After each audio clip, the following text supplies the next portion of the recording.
The information contained in this podcast is an expression of opinion and does not constitute investment advice. This is the Gold Money Podcast with Alistair McLeod, keeping you up to date with expert opinion on precious metals and the markets.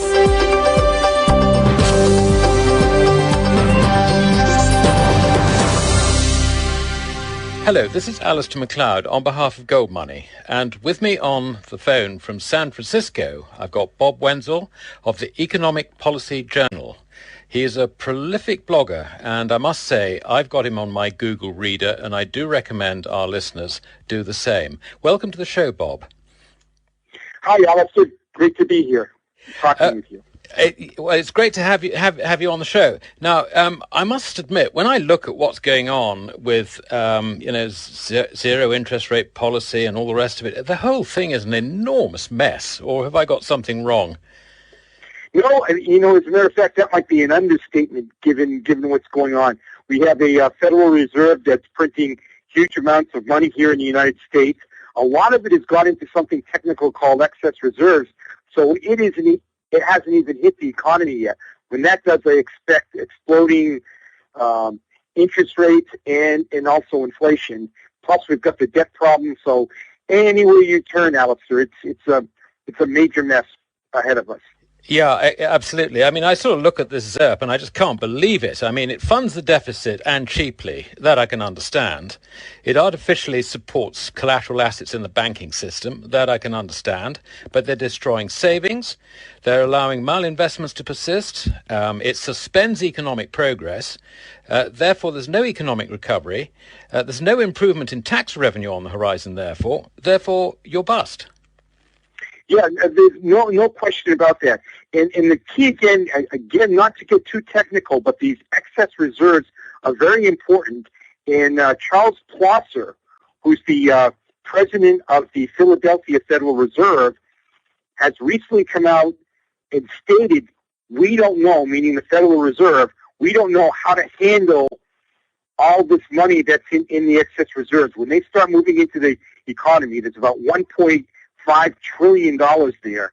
When that starts moving into the economy, he says he fears a great inflation. So for that to come from a Federal Reserve president is very, very unusual. Yes, that I agree. It's very worrying. I mean, you've only got to look at a long-term chart of these excess reserves and see that normally they run at, sort of virtually nothing. I mean, 20, 30 billion. Yeah. And now, I mean, we're what, 1.5 trillion or something? It's incredible. Yeah, Alistair, it's a case, we've never seen anything like this. There was a period when excess reserves did go up a little bit in the 1930s, but not to this degree. And since I've been watching the excess reserves, like you said, they've never been really greater than 30 billion until recently under Bernanke, when they've gone up to this 1.5 trillion after you started paying interest on them, and it attracted all the money there for the bankers to put it there. But then what happens when interest rates start to go up a little bit, or bankers start to see more attractive opportunities in the economy and start to remove that from the excess reserves and put it into the economy, it's going to be an explosion on the upside. And today, Alistair, one of my posts at economicpolicyjournal.com was about the fact that Carlyle Group, which is a major insider group, George H.W. Bush the senior, was an advisor to Carlyle Group. James Baker, John Major was also an advisor, and so you can get the sense of the kind of insiders these guys are. And they just made a multi-billion-dollar purchase of a commodity firm.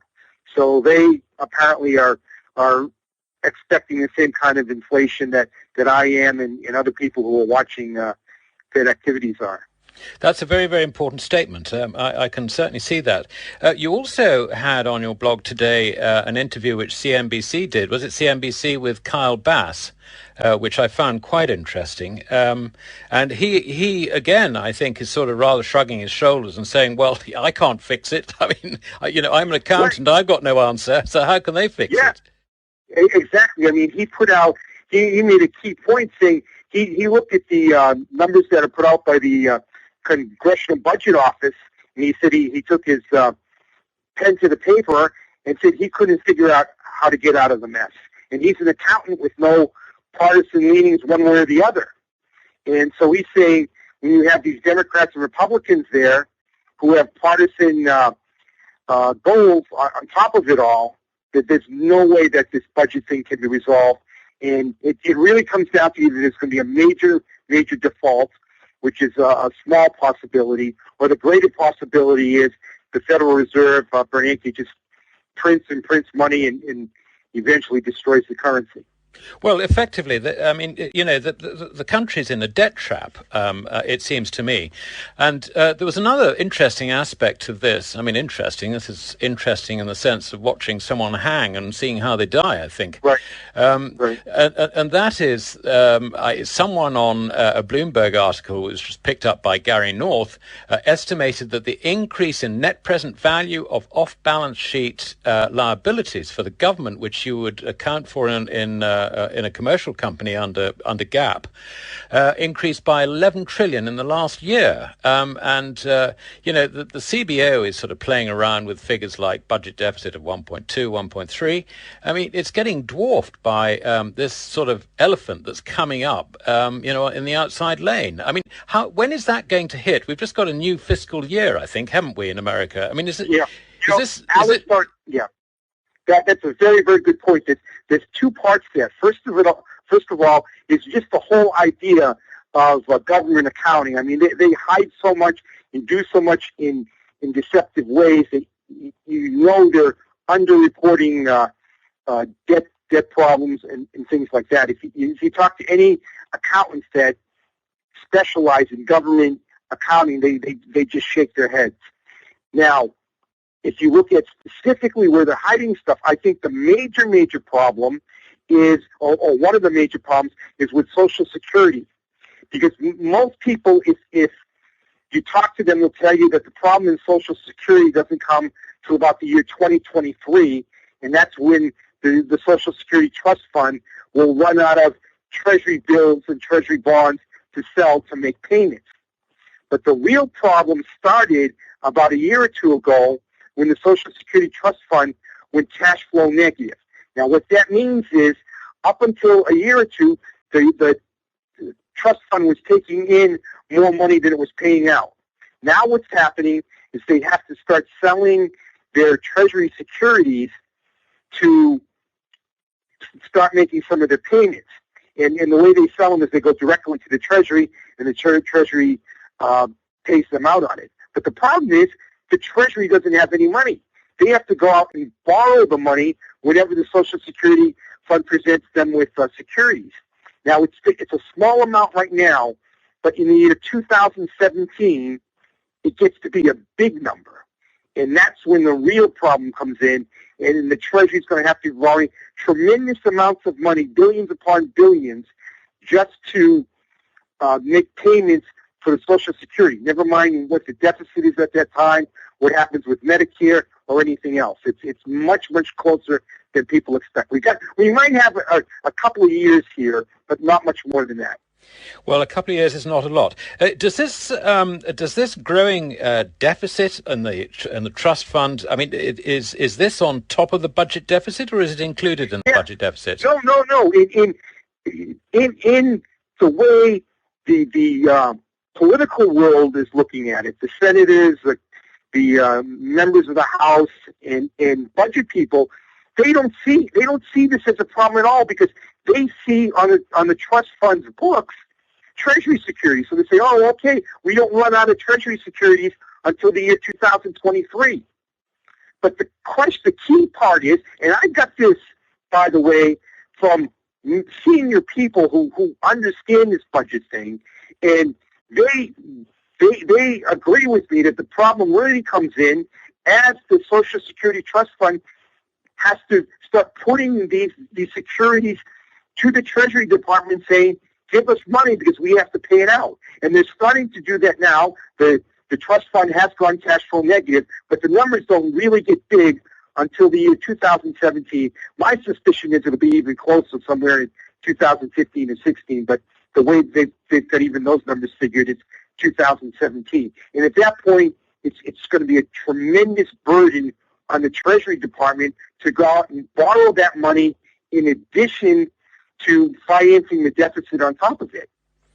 So this is quite extraordinary. So we're looking at welfare costs here. We're only looking at social security. Now, presumably, the forecasts, which this is outside the budget, it appears. The forecasts assume that unemployment is not going to rise, and it's not going to be worse than sort of 7 or 8%, and it might even get better. I mean, what sort of assumptions are behind the idea that this isn't going to be a major problem for another couple of years? Yeah, you're right. And another way the problem gets bigger is because the states are also having problems raising enough revenue to meet their requirements. The state of Illinois, the state of California here, New Jersey, Florida, these states all have problems which will start showing up in the next couple of years. I mean, anybody who does the accounting and just looks at the numbers, it's sort of like somebody that has a rent payment due at the end of the month, or maybe 2 months. They'll get an eviction notice or something like that, so they can see it coming. They're not quite evicted yet, but it's going to happen, and that's where these states are. So the government's been putting money in them. As a matter of fact, in some cases, they've been advancing welfare payments and unemployment payments that the states make. The federal government has been doing that, but the numbers again get tremendously bigger in a couple of years, and there's just no way, given the current situation, that they're going to pay that off. The only way they'll be able to pay that off is if the Federal Reserve and Bernanke start a major inflation push and make the dollar cheaper, so it's easier to get dollars to pay off the fixed debt. Yeah, but the problem with that, I mean, a lot of people sort of try and persuade me, well, the answer basically is to inflate the debt away. But the problem is you can do that if you're not running a huge, great budget deficit, because all that happens is your budget deficit in nominal terms just sort of skyrockets. Alistair, I don't mean to say at all that the Federal Reserve pumping this money in is a good thing. I mean, it's going to be a serious inflation if that's done at double-digit rates. And what will happen immediately at that point is interest rates will start to rise, including interest rates on Treasury bills and bonds, which will mean the Treasury will have to borrow it at higher rates, causing an even greater deficit. So it's a tiger by the tail type of thing. What happens is the Fed starts to print, inflation goes up, this causes interest rates to go up, which means the deficit gets even larger for the government, for the Treasury, and they have to borrow even more money, and the Fed prints more money. It's a very, very dangerous place to be, very dangerous. And then the alternative is default. Those are the only two possibilities. Like Kyle Bass said, there's no way out of this. Yeah. It's a debt trap. It's as simple as that. I suppose, to be fair to Bernanke, he has seen the rising interest rate problem insofar as through Operation Twist, he's locked in low long-term rates for the U.S. government. But beyond that, I don't think there's much he can do, is there, other than just bring the whole thing to a shuddering halt? Yeah, very true. And you bring up a good point about him allowing the Treasury to get in there and borrow at longer rates, and that's probably what Operation Twist was all about, although he sold it as something as helping the economy. But he wrote a paper. There are two Federal Reserve economists in 2005 that wrote a paper. There was an earlier Operation Twist done during the Kennedy administration in the 60s, and these two Fed economists wrote a paper saying, well, it didn't work. There's no evidence it worked. Possibly if you tried it on a grander scale, you might get a different result, but there's nothing here to write home about. And one of those was Bernanke. So you have to scratch your head. Yeah, you have to scratch your head and say, what is this guy up to? He knows all Operation Twist doesn't work. And the only thing it did is allow the Treasury to lock in some securities on a longer term basis. Right. Well, actually, I mean, we're sort of talking about the Fed. Am I right in thinking that some time ago you got a surprise invitation to go and speak to the economists at the Fed? They had absolutely no idea about Austrian economics. Have I got that right? Tell us a little bit about it. Yes, it is. I did speak at the Federal Reserve, and what happened was before the financial crash in 2008, there were two economists. This again happened in about 2005. Two Fed economists by the name of McCarthy and Peach wrote a paper saying there was no housing bubble. And I wrote a rebuttal to that saying, these guys are so wrong. They're going to be so embarrassed. It's going to be, they've made the greatest mistake that is only comparable to the one made by Irving Fisher in 1929 when he said the stock market wouldn't crash. Okay. Yeah. And they got such a kick out of my quote that when they went around the country on a roadshow explaining why there wasn't going to be why there was no housing bubble, they quoted me as an opposing view, and I'm sure they got chuckles in the crowds from that. But of course, we all knew what happened then with the housing bubble. So what happened was one of the other Fed people wrote a paper saying that the Fed did get it wrong as far as the housing bubble, and there are a couple of people that recognized it, and they mentioned two people, one of them a Keynesian, and I wrote this guy and said, hey, what about me? I'm the guy that rebutted the paper in 2005 when it happened, and you sure noticed me then saying it was a opposing view. So anyways, to make a long story short, they invited me to speak on my views, and I was just shocked after my presentation, some of the questions that came up, because I come from the Austrian school of economics as opposed to the Keynesian school. And they said, oh, I know who you guys are. You guys are, the Austrians are the guys that have that formula PV equals MT. Well, sorry. Yeah, exactly. It turns out that what happens is it turns out that what happens is that's the Chicago school. So what that means is not only do they not understand the Austrian school, they don't even know the Chicago school if they don't understand that the equation is a Chicago school equation. And it totally, knocked me for a loop for their lack of understanding, and they just didn't understand any of the methodology that goes along with Austrian thinking, or they just don't get it. I mean, Austrian knows all about Keynesian thought and where Keynesian thought is wrong and what he thought, but these guys, I mean, they just really don't have a clue. Yeah, I found very interesting because there's so many parallels elsewhere. I mean, I just imagine our Chancellor, George Osborne, maybe coming up with, sort of an Austrian type idea, and then putting it to his civil servants in the Treasury, and the response.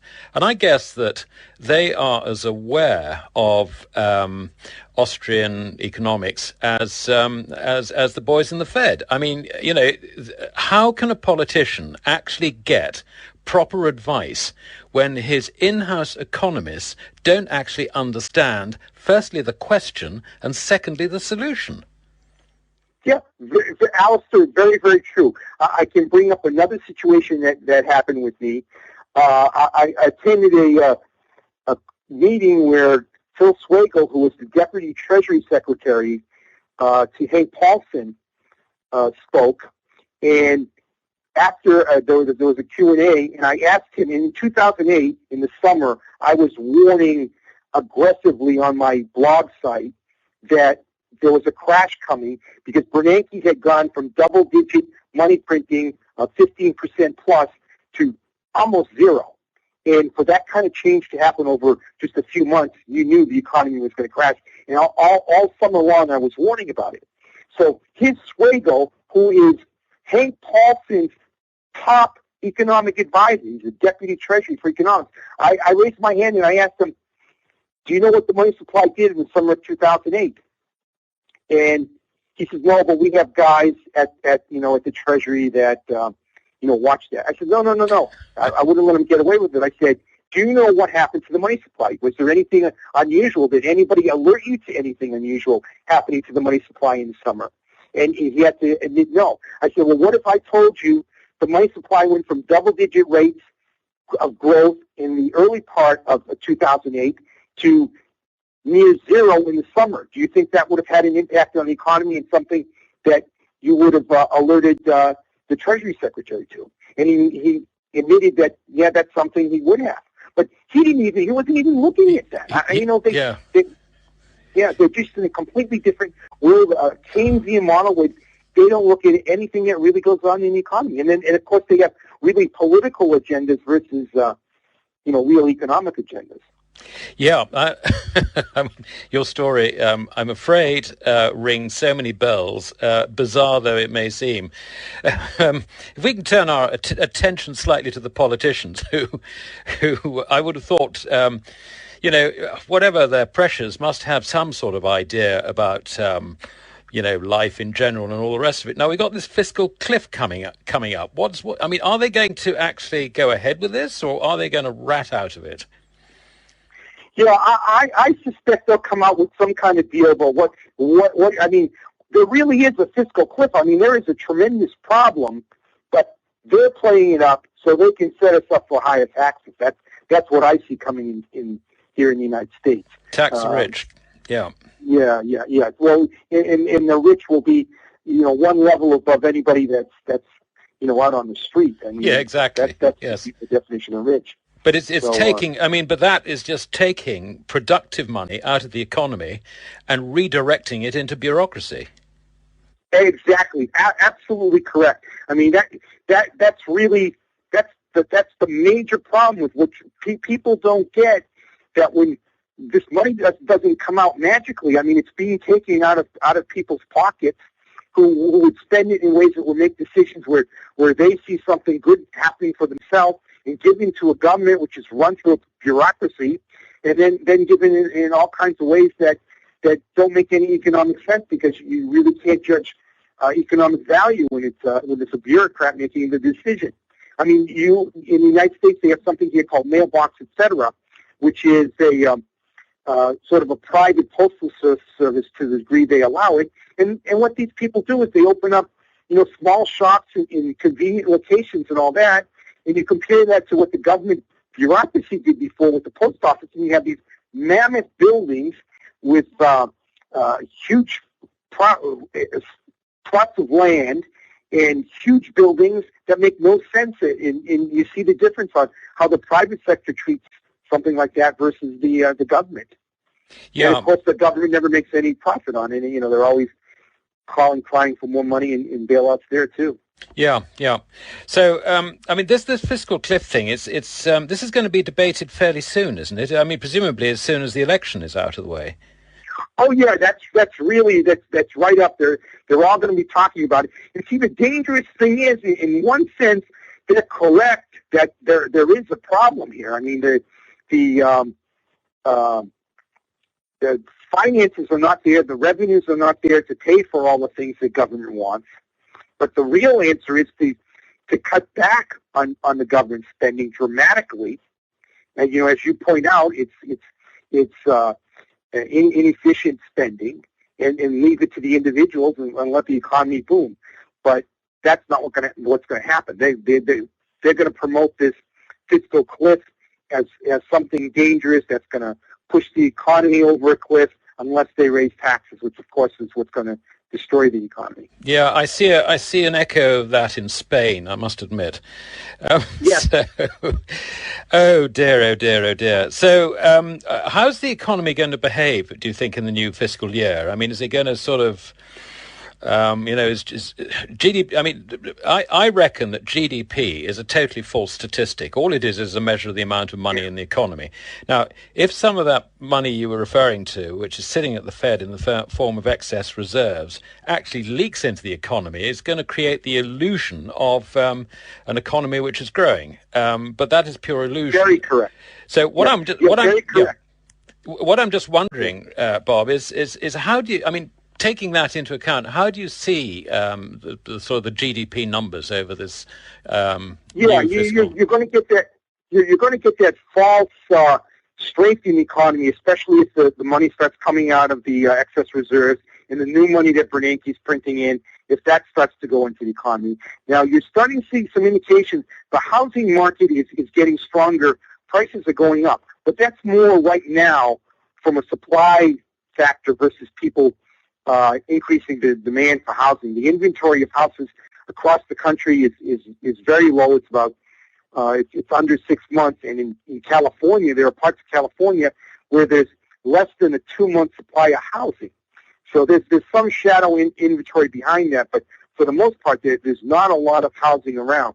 So you'll start to see those prices go up. As those prices go up, what I expect is there'll be more people willing to buy when they see the prices going up, going to the banks and willing to pay a little bit higher interest rates. So you start your interest rates starting to go up, and that will give the banks incentive to start issuing some of that money that's in the excess reserves. And then we start to get that artificial boom, followed very, very closely by strong overall price inflation.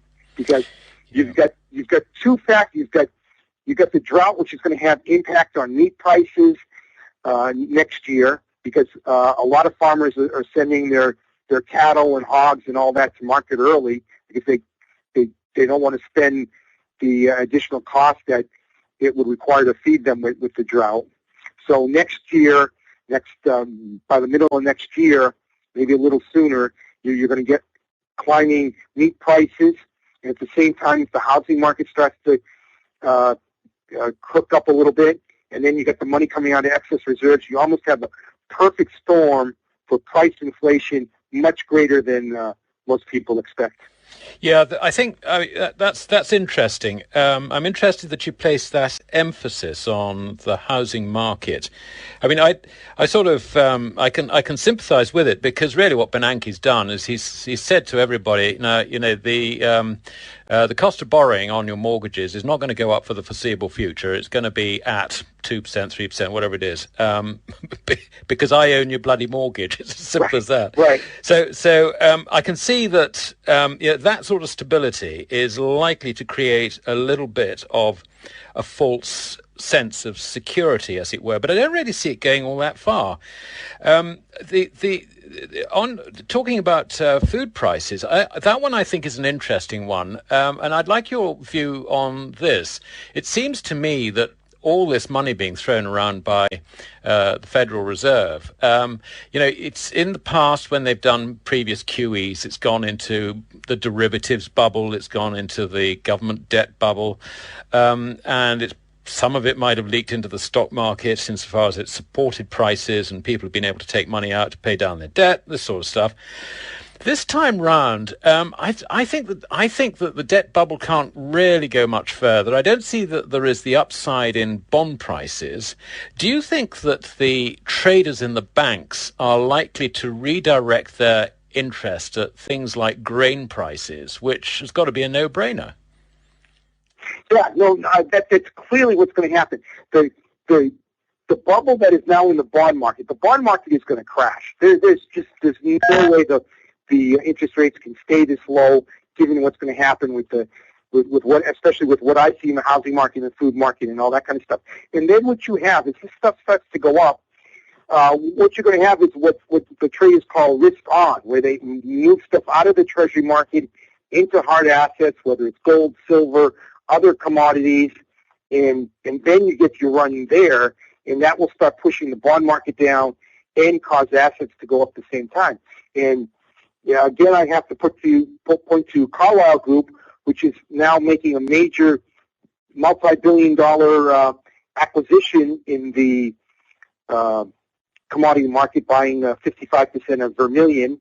And you have Glencore, your major commodity trader, making acquisitions wherever they can. They've just bought some grain elevator property. I'm sorry. Yeah. Sorry, no, you're right. But they're also tying up a merger with Xstrata, a big gold mining right, exactly. Yes. Yeah. I was going to the point is that they're doing grain elevator and also some ports in Russia, and then the gold mining stuff with Xstrata. I mean, all the indications on the major players are lining up for massive price inflation coming. They clearly see it. Yeah, this is so. Yeah, I think whichever way, whether it's sort of people happy that houses are no longer going down and they flash the money around, or whether that sort of there's a bubble coming, if you like, in the grains and so on. I mean, it's not a good outlook, I must say. Coming back to something you said right at the beginning, the outlook really is either one of I suppose deflation, bankruptcy, or inflate. Just print, and inflation, stroke hyperinflation. I can't see how it's one or the other. We get both, don't we? Because I mean, surely these conditions are bound to end in a collapse in the purchasing power of money. Yeah, that's really the most likely scenario. There are people who argue that the government will not print this way because the banks just don't want the currency destroyed, and they're going to take the hit on a default right away. I don't see that as the most likely scenario. I recognize it as a possibility. I don't rule it out because it can certainly. I can see the theoretical thinking behind it that says, okay, this can happen this way. But throughout history, what central bankers tend to do is print money when the economy is in trouble, and that will lead to the destruction of the currency ultimately. And that's generally the way it happens. And what I say is I just watch the numbers. I watch what they do. There's generally enough time to position in advance before they make a move one way or the other.